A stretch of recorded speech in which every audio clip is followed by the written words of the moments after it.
Friends, today we are going to start our chapter Journey to the End of the Earth, written by Tishani Doshi.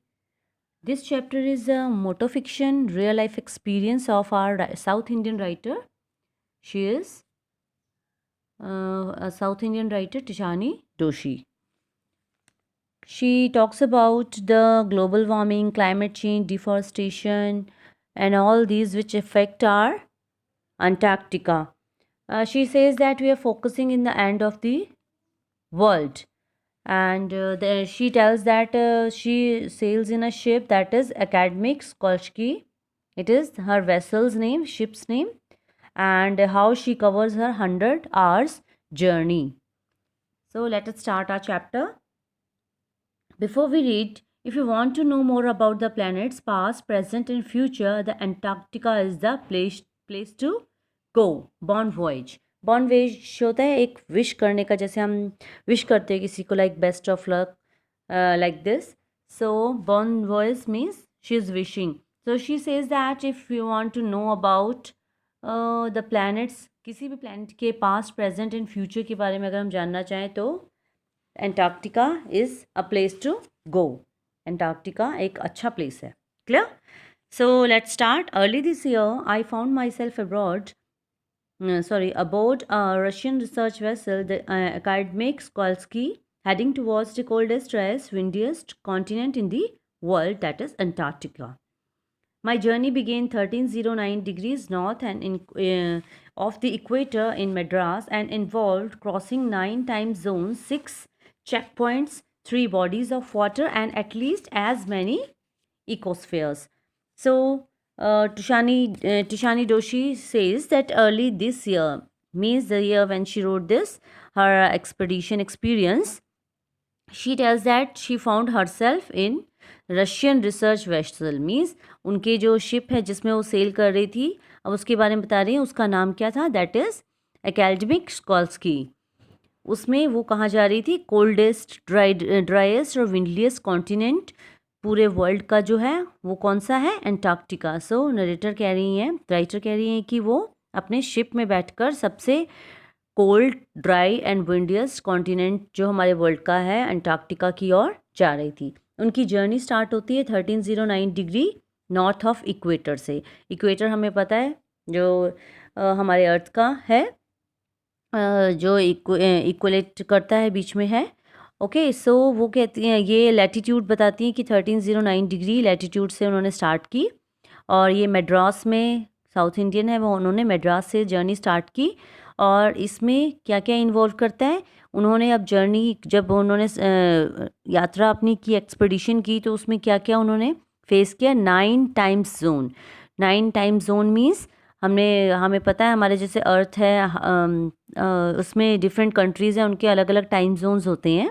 जैसे अर्थ का 82.30 degree east है, ऐसी different countries के अलग अलग time zones होते हैं. तो उन्होंने 9 टाइम जोन्स मीन्स आप कह सकते हैं कि 9 कंट्रीज़ को क्रॉस किया, 6 checkpoints and 3 bodies of water. Water bodies means ocean वगैरह, हम वाटर बॉडीज़ जो थी उन्हें क्रॉस किया. And at least as many ecosphere. Ecosphere means the different, जहाँ पर ह्यूमन बींग या फिर आप कह सकते हैं कि एनिमल्स रहते हैं, वो हो सकता है, जैसे ओशियन भी हो सकता है, और लैंडस्केप हो सकते हैं, कोई भी. Clear? So by the time I actually set foot on the Antarctic continent, I had been traveling over 100 hours in combination of a car, an aeroplane, a ship. So my first emotion on facing Antarctica's expansive white landscape and uninterrupted blue horizon was relief, followed up with an immediate and profound wonder. अब वो कहते हैं कि by the time, जब उन्होंने इन सब को cross किया, तो अब एट प्रेजेंट वो बताने कि by that time she has actually set foot on, मतलब वो एंटार्क्टिका कॉन्टिनेंट में अपना पैर रख चुकी थी. तो वो कितने, कहाँ तक उन्होंने ट्रैवल कर लिया था? 100 आवर की जर्नी कर चुकी थी वो. और it was a combination of, means किस किस चीज़ से उन्होंने ट्रैवल किया था? कार से, एरोप्लेन एंड शिप से. डिफरेंट चीज़ों से उन्होंने 100 आवर्स की जर्नी अभी तक उन्होंने पूरी कर ली थी. And so my first emotion on facing Antarctica, जब उन्होंने एंटार्क्टिका को फेस किया तो it was expensive wide landscape. Expensive means white landscape, ये बर्फ़ से बिल्कुल ढका पड़ा था, वाइट था। Uninterrupted blue horizon was relief. जब उन्होंने इसको 100 आवर जर्नी के बाद एंटार्क्टिका को देखा तो ये वाइट लैंडस्केप जो था उनको बहुत सुंदर लगा।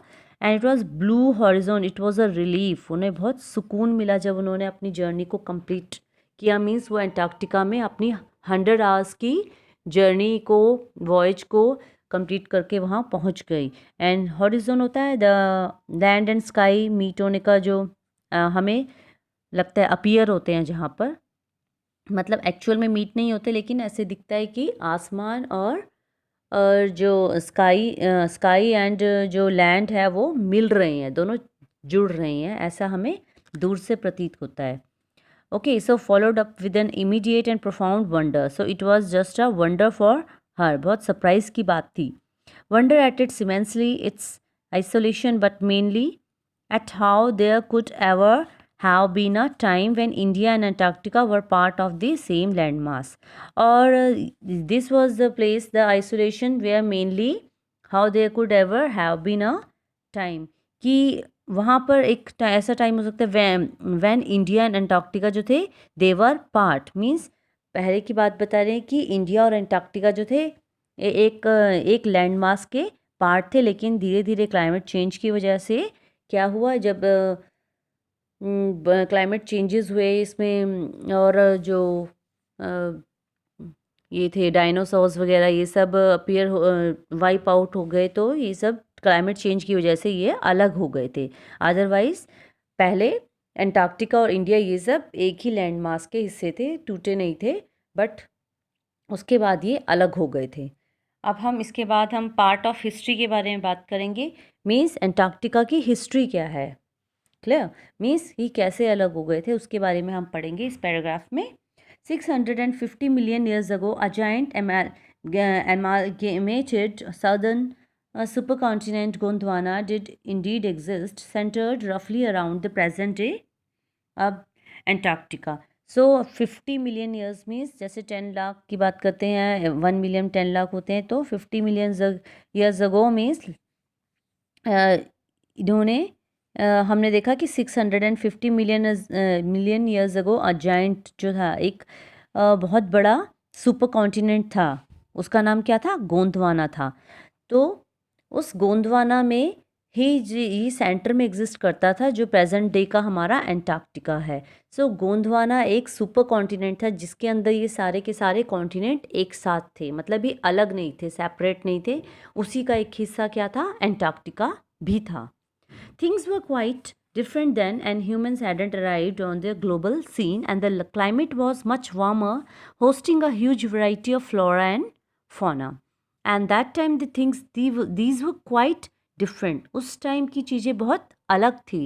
जो ह्यूमंस थे उनका अभी तक एग्जिस्टेंस नहीं हुआ था एंड ग्लोबल सीन में, एंड जो क्लाइमेट था वो एट प्रेजेंट से बहुत ज़्यादा वार्मर हुआ करता था, and hosting a huge variety. और उस time flora and fauna, flora flowers means plants and animals exist करते थे। ह्यूमन बींग्स का तब तक एग्जिस्टेंस नहीं था, लेकिन डिफरेंट वैरायटी, ह्यूज वैरायटी थी प्लांट्स एंड एनिमल्स की, clear.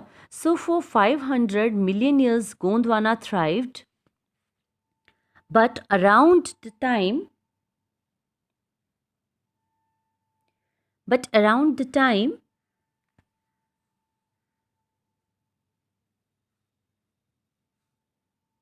that is wiped out, the age of mammals got under the way and the landmarks were forced to separate into countries, shaping the globe much as we know it today.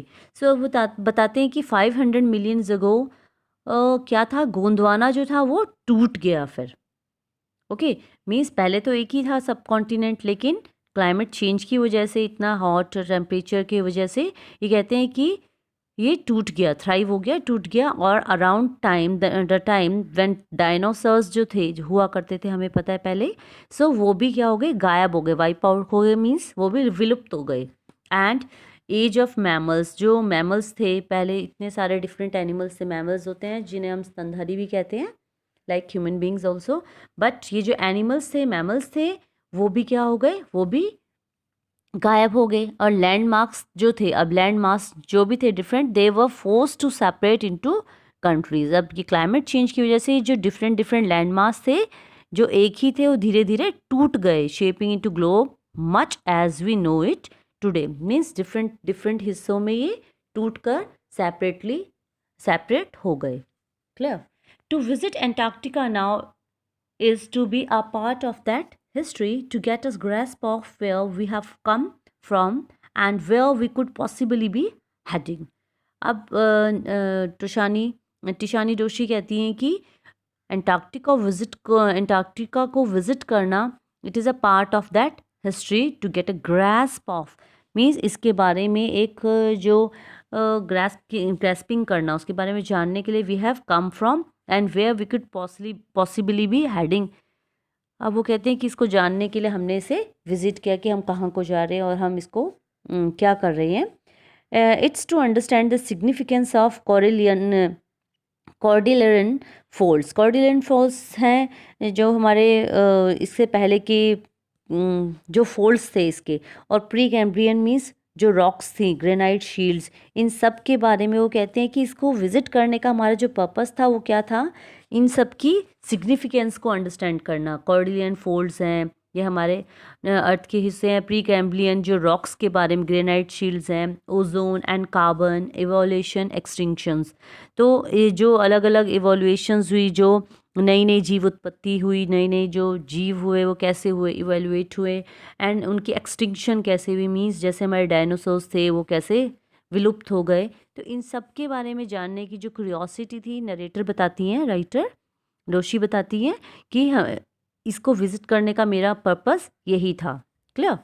So when you think about all that can happen in a million years, it can get pretty mind boggling. Imagine India pushing northwards, jamming against Asia to buckle its crust and form the Himalayas, South America drifting off to join North America, opening up the Drake Passage to create a cold circumpolar current, keeping Antarctica frigid, desolate, and at the bottom of the world.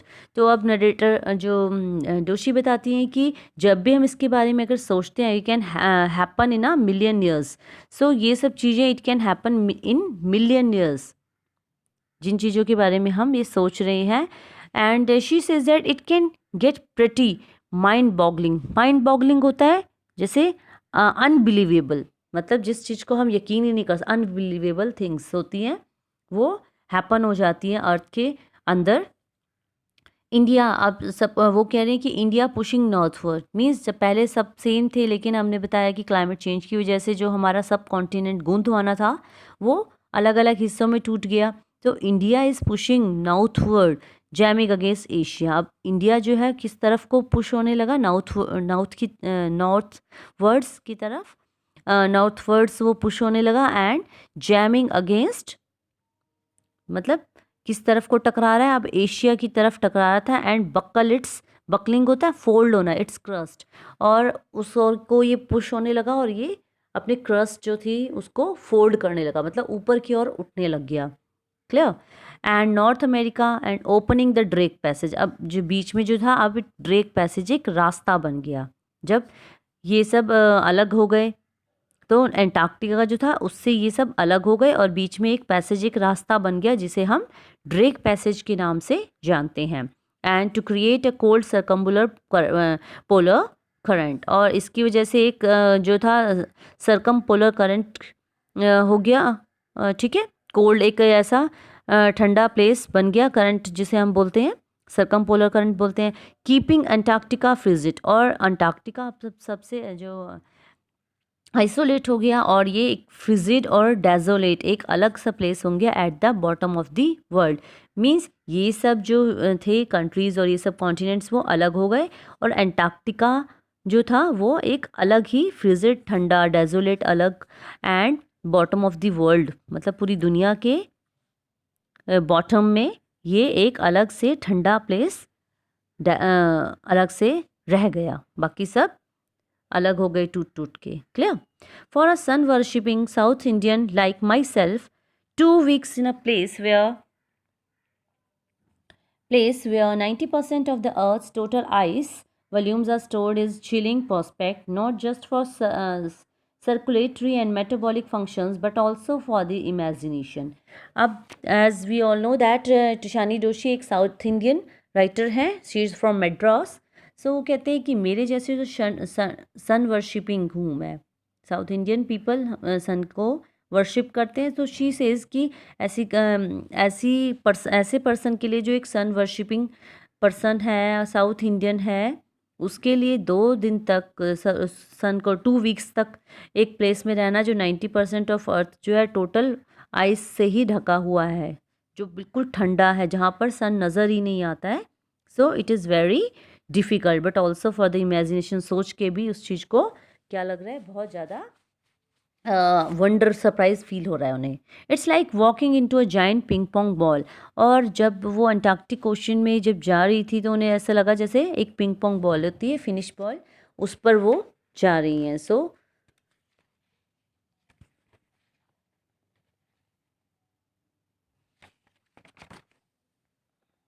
devoid of any human markers, no trees, billboards, buildings. And in सब से अलग हो जाना, devoid of any, इस जगह पर जा रही है जहाँ पर कोई भी ह्यूमन मार्कर्स नहीं है, मतलब इंसान का कोई अस्तित्व ही नहीं है. लाइक ट्रीज़ नहीं है, बिल बोर्ड्स नहीं है, बिल्डिंग्स नहीं है. ऐसी जगह पर जाना बहुत ही ज़्यादा उनके लिए सरप्राइज़ की थिंग थी, बहुत ज़्यादा एडवेंचरस था. You lose all early sense of perspective and time here. और जब हम ऐसी जगह पर जाते हैं तो हमारा जो पर्सपेक्टिव पॉइंट ऑफ व्यू होता है वो चेंज हो जाता है और टाइम भी हमारा चेंज हो जाता है. The visual scale ranges from microscopic to the mighty midges and mites to blue whales and icebergs as big as countries. The largest recorded was the size of Belgium. अब वो visual scale की बात करते हैं कि जो range का थी इनकी वो कहाँ से, माइक्रोस्कोपिक टू माइटी, इसकी जो रेंज थी वो माइक्रोस्कोपिक बहुत बारीक थी. और वो कहते हैं मिजेस और माइट्स, मतलब स्मॉल फ्लाइंग इंसेक्ट्स होते हैं midges and mites, to blue whales, मतलब मिजेस और माइट्स बिल्कुल छोटे छोटे फ्लाइंग इंसेक्ट्स से लेकर ब्लू वेल्स, इतनी बड़ी बड़ी जो वेल्स होती है. तो वो कहते हैं कि ये सब देखने को मिला, इतने छोटे से इंसेक्ट से लेकर इतनी बड़ी बड़ी वेल्स को देखना. और आइसबर्ग्स जो इतने बड़े बड़े हैं जितने कि एक कंट्री का साइज़ होता है. The largest recorded was the size of Belgium. तो उन्होंने जो एक देखा था वो बेल्जियम के साइज़ का उन्होंने आइसबर्ग देखा था. Clear. Days go on and on and on in surreal 24 hours austral summer light. और उन्होंने जब इस देखा दिन बीतते गए और उन्होंने देखा कि very strange it was, surreal means dream like, ऐसे लगा जैसे सपने में है. 24 आवर ऑस्ट्रल समर लाइट. और that is ubiquitous silence. Ubiquitous silence होता है लाइक वेरी प्रेजेंट एवरीवेयर, जो मतलब सब जगह बस साइलेंस ही साइलेंस हो, बिल्कुल शांति हो. And interrupted only by occasional avalanches. इतना ज़्यादा घना सन्नाटा जो सिर्फ एवलांचेस क्या होते हैं, snow storm and calving ice sheet consecrates the place. और जो मतलब इतना ज़्यादा वहाँ पर साइलेंस था कि सिर्फ जब एवलांचेस, जो स्नो स्टॉर्म्स आ रहे थे और जो बर्फ़ के टुकड़े जब टूटते हैं उनकी जो आवाज़ें होती हैं, मतलब कैल्विंग आइस शीट, जो आइस की बड़ी बड़ी शीट्स होती हैं, जब उनमें क्रैक्स आते हैं तो उनकी साउंड आ रही थी. और तो वो इस होली प्लेस का साइलेंस सिर्फ ब्रेक कर रहे थे, otherwise there was a pin drop silence.